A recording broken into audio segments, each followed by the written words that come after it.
हमको तो मालूम था कि पहले उलार के नाम से ये मंदिर जाना जाता था, बाद में उलार हो गया और केवल चिंता है। चंदन मिटाकर इफ्तार में जाते हैं और बिहार के रफ्तार की उनको कोई चिंता नहीं है। शाम को इफ्तार कहाँ कहाँ हो, केवल इस चिंता में पड़े रहते हैं। राशि स्वीकृत हो गई होगी, अगले बार से थोड़ा राशि बढ़ाइए यहाँ का, इस महोत्सव का। इसलिए हमको प्रसन्नता है कि आज हम लोगों के बीच जिनके विभाग का ये कार्यक्रम है, ऐसे ऊर्जावान मंत्री हम लोगों के बीच उनका आगमन हुआ है। भाई राजू सिंह जी का तिरहुत से चल करके, मुजफ्फरपुर से चल करके इस पवित्र धरती पर उनका आगमन हुआ है। तो हम समझते हैं कि मंत्री जी आज आप भी धन्य हो गए यहाँ आकर के। ये अद्भुत भूमि है, ये कमाल की जगह है, इसकी महिमा मैं अच्छे से जानता हूँ। इस नाते आप आज यहाँ आकर के आप धन्य हो गए, मैं ऐसा कह रहा हूँ। आप मंत्री जी का एक बार जोरदार तालियों के साथ स्वागत करिए कि आप जो राशि यहाँ दे रहे हैं ना, अभी तो आप आए होइएगा, तब तक राशि स्वीकृत हो गई होगी। अगले बार से थोड़ा राशि बढ़ाइए यहाँ का, इस महोत्सव का।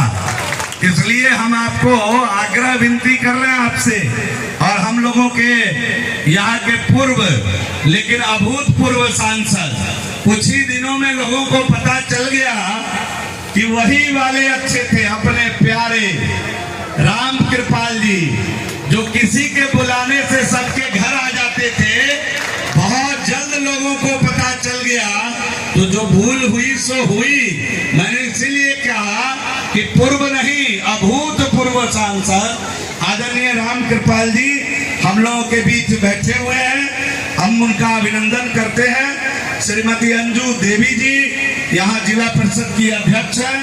की चिंता है, चंदन मिटाकर इफ्तार में जाते हैं और बिहार के रफ्तार की उनको कोई चिंता नहीं है। शाम को इफ्तार कहाँ कहाँ हो, केवल इस चिंता में पड़े रहते हैं। और हद तो तब हो गई जो माथे का टीका मिटाकर, हाथ का कलावा काट कर इफ्तार मनाने जाते। मुझे कोई आपत्ति नहीं है, आप जाइए मनाने इफ्तार, लेकिन अपनी रफ्तार को ढीला मत करिए।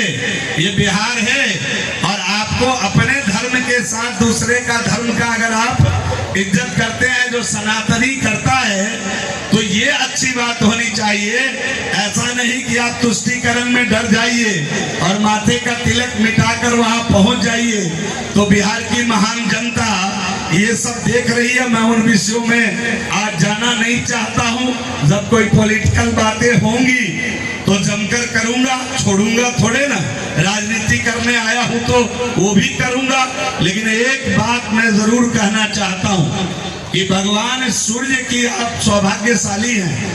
हमको तो मालूम था कि पहले उलार के नाम से ये मंदिर जाना जाता था, बाद में उलार हो गया और केवल 12 मंदिर हैं देश के अंदर ऐसे अद्भुत मंदिर। हमको तो पहले मालूम ही नहीं था। हम तो पार्टी के काम से, संगठनात्मक कार्य से कई बार इस रास्ते से गए आए। एक बार किसी ने कहा यही उलार मंदिर है, तो मैं उतर कर आया, कोई नहीं था, और मैं पूजा करके यहाँ से गया।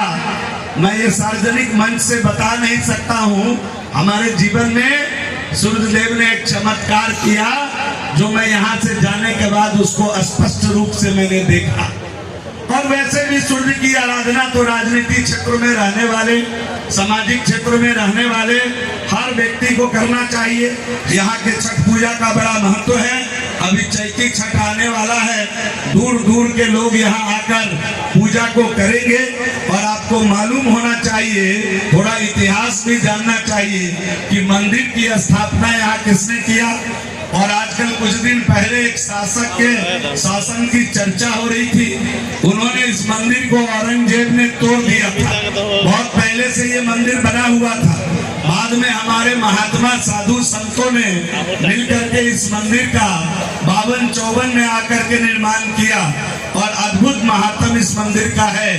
कुष्ठ रोगी अगर पूजा करते हैं भगवान कृष्ण के समय में, उनके आशीर्वाद से इस मंदिर की स्थापना किसी ने किया, और द्वापर से अगर इसका लगाव आज तक अगर बना हुआ है इस मंदिर का, तो आप सौभाग्यशाली हैं कि आपके नगर में, आपके बीच ऐसे भगवान सूर्य देव साक्षात मंदिर में बैठे हुए हैं। और एक देवता जो नंगी आंखों से हम लोग जिनको देखते हैं वो भगवान सूर्य हैं, भगवान भास्कर हैं, जिनकी आराधना के लिए बिहार देश ही नहीं दुनिया में जाना जाता है।